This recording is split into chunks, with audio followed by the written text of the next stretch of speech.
In the late fall of 1964, Wong Jackman squeezed into a brown Pontiac Tempest, which already carried 5 other people. The group left Chinatown in San Francisco, the oldest and largest in the United States. They crossed the bay over the Bay Bridge connecting San Francisco and Oakland, and drove up to the new Kung Fu School on Broadway Avenue in Oakland. It was at this time only recently been opened by Bruce Lee, after his move to Oakland from Seattle. This visit was preceded by a war of words that had lasted several weeks. The tension grew and, finally, the moment of truth came. Today's video is dedicated, you guessed it, to the legendary fight between Bruce Lee and Wong Jackman. There were only 7 witnesses of this meeting, held behind the closed doors of Bruce's school. However, the events of this evening had a huge impact on the world of martial arts. This battle not only influenced the formation of a man who would soon become the most famous fighter in the world, but also became a key moment in the confrontation between 2 philosophies, traditional and modern mixed martial arts. The fight with Wong Jackman was a turning point for Bruce Lee, after which he created a philosophy of battle ahead of his time by decades. We can safely say that Bruce Lee became the forerunner of modern MMA. So it is vitally important to figure out what really happened that evening. The fact is that everything connected with the name of Bruce Lee has acquired legends and myths that often overshadow the truth. Truth, which in the end is much more important than the heroic legacy of Bruce Lee. Hollywood heavily contributed to the misinformation surrounding this fight. In the movie The Birth of the Dragon, shot by George Nolfi in 2017, Wong Jackman is actually a Shaolin monk who made his way to the States to help Bruce fight the Mafia.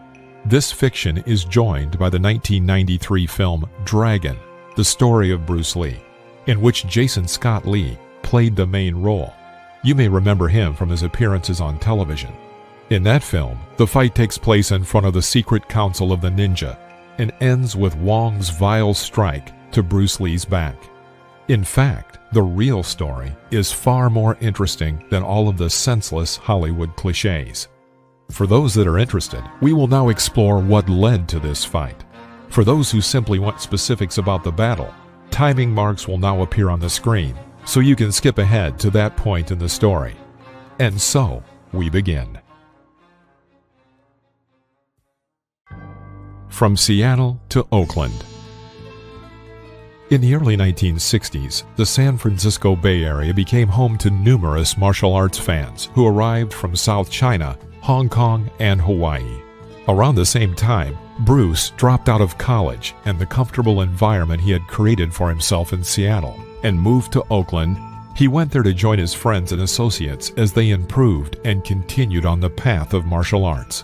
The most important of these was James Lee, who was twice as old as Bruce and in his youth had a formidable reputation as a street fighter and bodybuilder. In addition, James was a true martial arts innovator in the United States. He published his own books, developed training equipment, and turned his garage into a martial arts study room. He introduced Bruce to his circle of friends, other progressively minded martial arts fanatics, including Japanese jiu-jitsu master Wally Jay and the creator of American Kempo Karate, Ed Parker. In general, Bruce found in Oakland what he really wanted to find, a unique laboratory for the study of martial arts, where he could practice and discuss martial arts 24/7 among experienced fighters and like-minded people. The time spent in Oakland laid key milestones in Bruce's life, including the creation of the only book he had ever published in his life, dating in Hollywood, the fight with Wong Jackman, and creating the concept of Jeet Kune Do. However, in most Bruce Lee biographies, minimal attention is usually paid to this time, despite its formative significance. Continuing with that trend, the film The Birth of the Dragon not only erases James Lee from his storyline, but also completely removes Oakland from its history, transforming the action to San Francisco, where Bruce's affairs were completely different. Chinatown. In San Francisco, Bruce Lee faced a number of problems, starting soon after he arrived in America in 1959. Bruce quickly became convinced that the atmosphere in the circle of martial arts fans in San Francisco was completely different from the one he was used to in Hong Kong. For 3 decades, the Wulin policy, the name for the traditional Chinese martial arts community in Chinatown, was defined by 2 representatives of the local Tong, the so-called secret Chinese societies in the USA and Canada. These men were Lao Ban and Ti Wong. Lao Ban opened Hong Xing, probably the first open school of Chinese martial arts in the United States. He maintained strict discipline among his students, as well as other Chinese martial arts schools in Chinatown. For many years, Lao Ban prohibited showdowns between representatives of the various martial arts schools, something that Bruce had gotten used to in Hong Kong in the 1950s, in which challenging each other's skills to fight among rival martial arts schools was commonplace. Ti Wong came to San Francisco from China in the early 1940s. As a junior member of the Tong, he often kept order in the Forbidden City nightclubs. His school was called Kin Mon, which can be translated as Healthy Citizen Club. Like Lao Ban, Ti Wong demanded strict discipline from his students. Rumors of wild customs prevailing in Hong Kong, in which China's century-old traditions were violated, as well as the formidable reputation of Wing Chun students, preceded the appearance of Bruce Lee in San Francisco. Bruce Lee spent 10 years studying Wing Chun with the legendary Yip Man of Hong Kong. The economical, fast, and direct style of Wing Chun preached an attack on the center line in combination with short punches and kicks at close range. The style had a reputation for being practical and effective, which was of paramount importance in the streets of post-war Hong Kong. Immediately after his arrival in San Francisco, Bruce Lee attended Lao Ban's school. When Bruce arrived at Hong Xing, he did not know anything about the rules in San Francisco, says Sam Lu Yi, who was one of Lao Ban's senior students at that time. At this moment, 7 or 8 students attended the lesson. He tried several of our exercises and stated that Wing Chun is better. Naturally, the martial arts teacher took him out of the hall. Right after that, all the doors in Chinatown closed for Bruce. These conflicts only increased over time, as Bruce Lee was not shy about criticizing the traditional school's approach to the study of martial arts.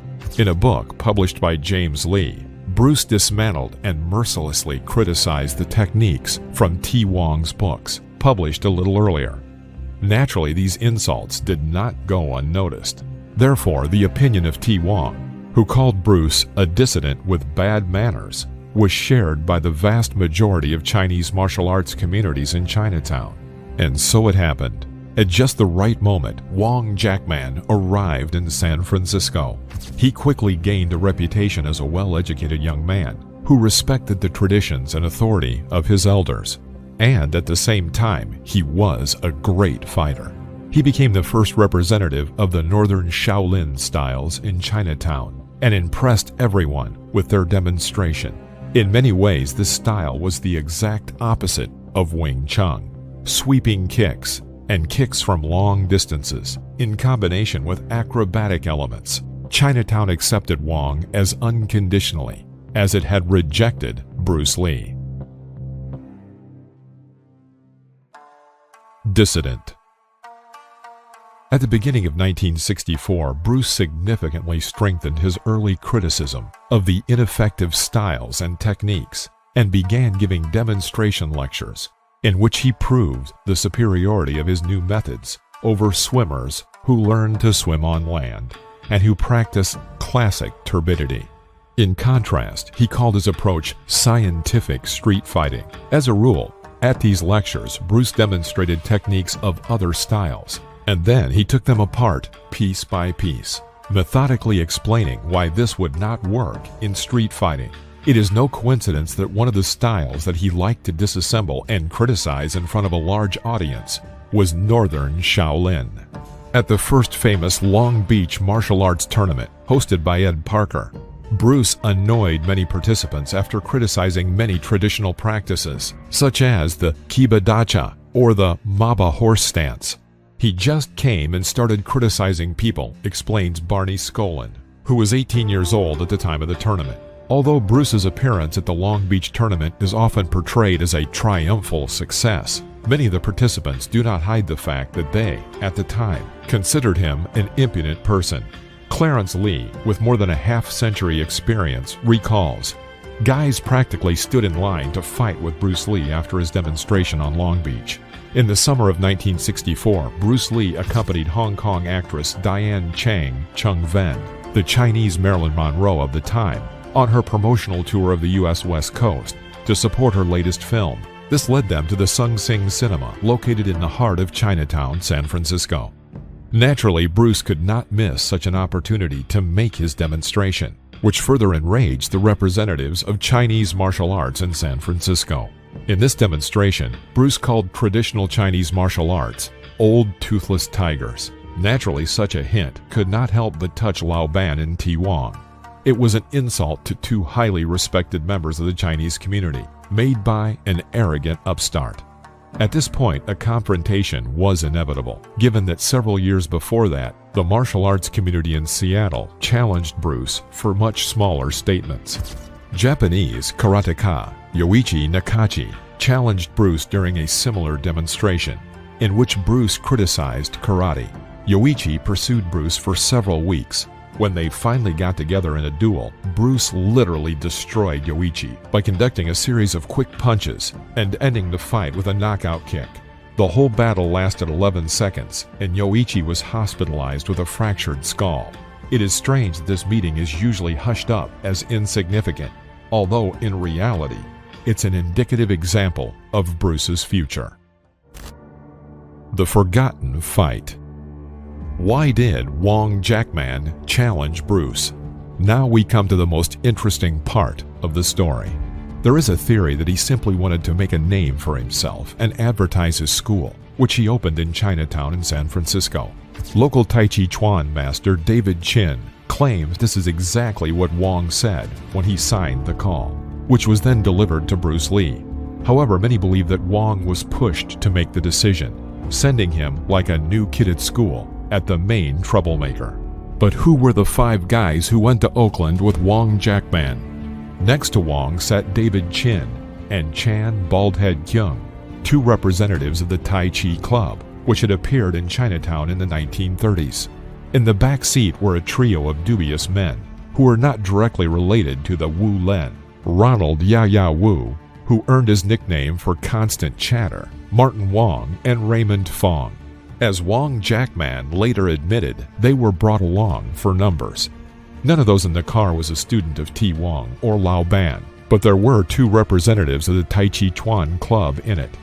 As Lao Ban's senior student, Sam Lu Yi, recalls, the school's code forbade participation in such actions. If you break into someone else's room, this is not good. Regardless of whether you lose or win, this is not good. When Wong Jackman arrived in Oakland, there were only 2 witnesses near Bruce Lee: his wife Linda, who was at that moment in her 8th month of pregnancy, and his most faithful friend and colleague, James Lee. Having a lot of experience with showdowns, James carried a loaded gun in case the situation got out of hand. There were 9 people in the room, 3 of whom are alive today. Wong Jackman never talked about this incident. Linda Lee and David Chin, who were on the opposite sides of the conflict, tell the same story. The battle was fast and furious. The fighters moved around the room. It all looked rude, chaotic, and did not look like a movie. At first, Bruce managed to punch Wong's temple, but Wong withstood the blow and began to dodge Bruce's attack. Unable to defeat the enemy in a few seconds, as with the last time in Seattle, Bruce had to chase Wong around the room, eventually tiring him. However, it was precisely Bruce's furious advance that led to his victory. Wong stumbled over a small step and fell to the floor. Bruce rushed at him and shouted in the Cantonese dialect, "Are you giving up?" and began to shower him with blows. At that moment, Wong said he was surrendering and the fight was over. David Chin recalls, it all lasted no more than 7 minutes. Subsequently, this fight has grown to epic proportions. Rumors that Bruce had punched the wall with Wong's head, or that Wong had already defeated Bruce when the cops arrived, were just a few examples among many. Probably the most absurd exaggeration was the film The Birth of the Dragon, in which the battle lasted more than 20 minutes. However, Bruce Lee himself learned a valuable lesson from this story that made him reconsider many of his beliefs. After a year, with absolutely no reservation in preaching the effectiveness of his technique in comparison with others, the collision with Wong Jackman forced him to reconsider both his technique and physical training, which actually turned out to be not so good. The good news was that it was at this moment when Bruce began the formation of his new system, Jeet Kune Do. He had already begun to synthesize many of the things that had influenced him in the recent years. From the practicality of Street Fighter James Lee to the innovations of Wally J, causing him to form an integrated system suitable for his personality. Bruce also included elements of Wing Chun, fencing, boxing, and wrestling, based on the philosophical approach of Zen in the Jeet Kune Do. In this picture, Bruce Lee, back row in the center, with his students in the James Lee Garage, back row third from left, in 1965. During the time spent by Bruce in Oakland, the foundations of his martial arts were laid, although this period remains rather unknown even after thoroughly studying his biography. Today, Bruce Lee is often called the father of MMA, not just because he mixed styles. The mixing of styles was already going on before his time, but first of all, because of the fact that he emphasized the effectiveness of technology and its constant evolution. He learned this lesson in particular from his collision with Wong Jackman. In conclusion, let us cite the words of David Chin, who, despite supporting Wong at the time, now says, "What Bruce said then turned out to be true. I did not agree with him at the time, but he was right." If you like the video or you want more stories about Bruce Lee, press the like button and please leave a comment. See you next time.